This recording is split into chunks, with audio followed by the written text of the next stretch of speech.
మన దేశంలో బాల్య వివాహాలపై ఎన్ని కఠిన ఆంక్షలు విధిస్తూ ఉన్నా, ఎన్ని చట్టాలు తెస్తూ ఉన్నా, ఎక్కడో ఒక చోట చిన్న పిల్లలు పెళ్లిళ్ల పేరుతో బలవుతూనే ఉన్నారు. కుటుంబాన్ని పోషించే స్తోమత లేక ఆడపిల్లలు పుడితే ఎలాగైనా వదిలించుకోవాలి కదా అనుకొని అంత చిన్న వయసులోనే ఆడపిల్లలను పెళ్లిళ్ళు అనే ఊబిలోకి తోసేస్తూ ఉన్నారు. పెళ్లి అనే దానికి అర్థం కూడా తెలియకుండానే వారు కష్టాల పాలు కావాల్సి వస్తుంది. అయితే కర్ణాటక రాష్ట్రంలో కూడా ఇలాంటి ఓ దారుణ ఘటన జరిగింది.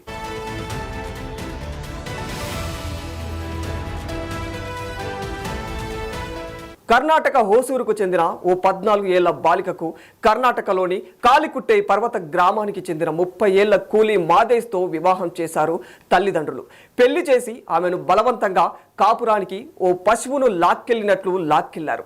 ఆ 14 ఏళ్ల బాలిక స్థానిక పాఠశాలల్లో 7వ తరగతి వరకు చదివింది. ఆ తర్వాత ఇంటి వద్దే ఉంటుంది. నాకి పెళ్లి వద్దు అని మొర్రో మొత్తుకున్న బాలిక ఎంత చెప్పినా కూడా వాళ్ళు వినలేదు. అయితే వీరి వివాహం బెంగళూరులో జరిగింది. ఆ తర్వాత బాలిక తన స్వస్థలం తిమ్మత్తూరుకు వచ్చేసింది. అత్తారింటికి వెళ్లేందుకు నిరాకరించింది. ఆ బాలిక ఎంత చెప్పినా కూడా ఆమె తల్లిదండ్రులు, బంధువులు అస్సలు పట్టించుకోలేరు. ఆ బాలికను పెళ్లి చేసుకున్న మాదేశ్, అతని అన్నయ్య మల్లేష్ ఆ అమ్మాయిని బంధువుల ఇంటి నుండి కాలికుట్టే గ్రామానికి బలవంతంగా తీసుకెళ్లారు.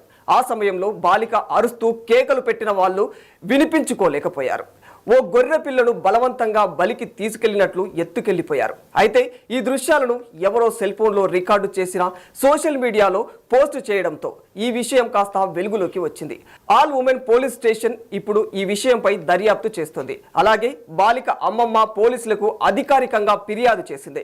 ఇక బుధవారం పోలీసులు మాదేశ్, అతని సోదరుడు మల్లేష్, అతని భార్య, బాలిక తల్లి నాగమ్మ, తండ్రిని పోలీసులు అరెస్టు చేసి వారిపై పోక్సో చట్టం, బాల్య వివాహ చట్టంలోని వివిధ సెక్షన్ల కింద కేసులు నమోదు చేశారు.